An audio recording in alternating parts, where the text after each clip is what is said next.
Centre de santé Total Succès World International. Orokin. Ezali kosunga ba maladie lokola, mukongo pasi, hémorroïdes, infection sexuelle, rhumatisme, perte de poids. Nyonso wana ekosunga bino na kisi oyo bozali komona Orokin. Tozali pe na Claire Vision. Tata mama yo tamboli Kinshasa mobimba pona koluka solution ya misu na yo.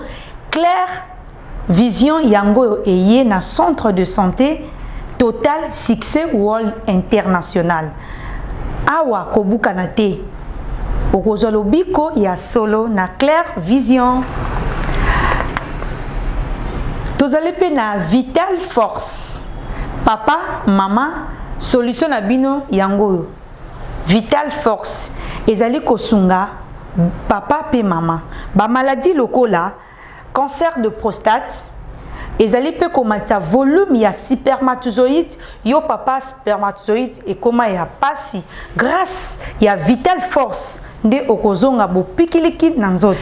Ezali pe kosunga stérilité précoce. Grâce ya Vital Force okokoma mama mapasa. Tozali na collagène. Collagène ezali kosunga yo ozali na problème de peau.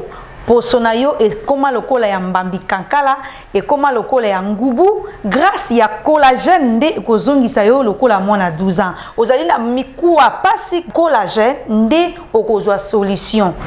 Eye tata ogumeli na prostate eziyo tamulai kisi yango yo eye pona kosunga yo ozali na ba difficulté otamboli Kinshasa mobimba pona koluka solution ya maladie na yo prostate ezali na ba vitamine lokola ba minéraux na kati ba zinc. Tozali na L-carnitine ezali kosunga stress, fatigue mentale, trouble de mémoire, angine de poitrine, pe maladie lokola diabète ya type D. Ekosunga tata to pe mama.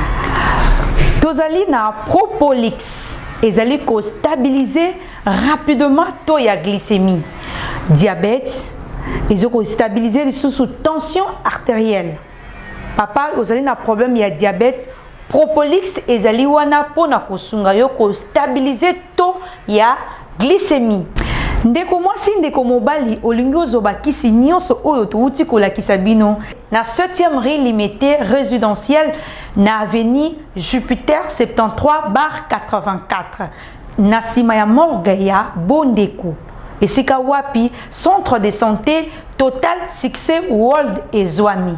Ndeko mwasi solution yango wana toyeli bino. Bokoki kobenga na numéro oyo 083 011 54 53 to 09 79 24 75 43.